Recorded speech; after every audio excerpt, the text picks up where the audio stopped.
हरिनाम साहिब जी। कार्तिक महात्म्य 22वां अध्याय। 22वें अध्याय की जब लिखने लगा हूँ बात, श्री प्रभु प्रेरणा प्राप्त कर कलम आ गई हाथ। राजा पृथु ने कहा, हे नारद जी, आप कृपा करके मुझको यह बतलाइए कि वृंदा को मोहित करके विष्णु जी ने क्या किया और फिर वह कहाँ गए। जब सब देवता स्तुति करके मौन हो गए तो भगवान शंकर ने प्रसन्न होकर देवताओं से कहा, हे ब्रह्मा आदि देवताओं, जालंधर तो मेरा ही अंश था। मैंने उसे तुम्हारे लिए नहीं मारा, यह तो मेरी सांसारिक लीला थी। फिर भी आप लोग सत्य कहिए कि इससे आप सुखी हुए या नहीं।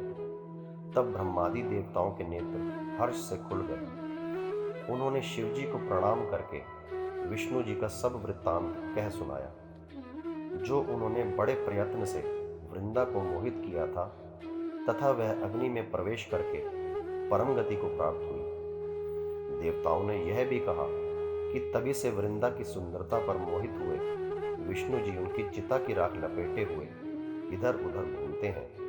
अतः आप उन्हें समझाएं, क्योंकि यह चराचर प्रकृति आपके अधीन है। देवताओं से यह सब सुनकर शंकर जी ने उन्हें अपनी दुस्तर माया समझाई और कहा कि यह सारा जगत उसी के अधीन है। उसी से मोहित विष्णु भी काम के वश हो गए हैं। परंतु महादेवी उमा, त्रिदेवी की जननी, सबसे परे वह मूल प्रकृति परम मनोहर और वही गिरजा भी कहलाती है। विष्णु जी का मोह दूर करने के लिए आप सब उनकी शरण में जाइए। यदि वह प्रसन्न हो जाएंगी तो आपका सब काम हो जाएगा। शंकर जी की आज्ञा से सब देवता मूल प्रकृति को प्रसन्न करने चले। उनके पास पहुंचकर उनकी बड़ी स्तुति की।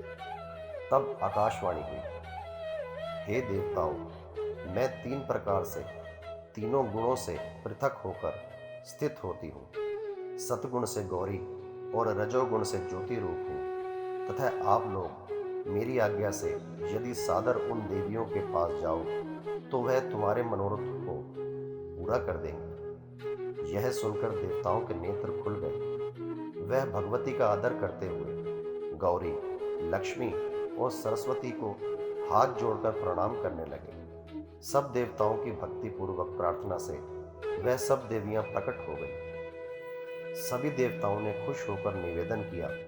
तब देवियों ने कुछ बीज देकर कहा, इन्हें ले जाकर विष्णु को दे दो, तुम्हारे सब काम सिद्ध हो जाएंगे।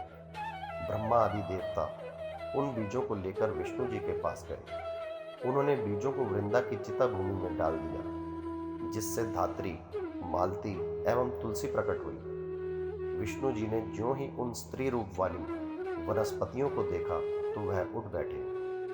कामासक्त चित्त से मोहित हो उनसे याचना करने लगे। धात्री व तुलसी ने उनसे प्रीति की तो विष्णु सारा दुख भूलकर देवताओं से नमस्कृत हो अपने लोक को चले गए। वह पूर्ववत सुखी हो शंकर जी का स्मरण करने लगे। यह आख्यान शिव जी की भक्ति देने वाला है। कार्तिक महात्म्य की जय। जय श्री हरिनाम साहिब जी।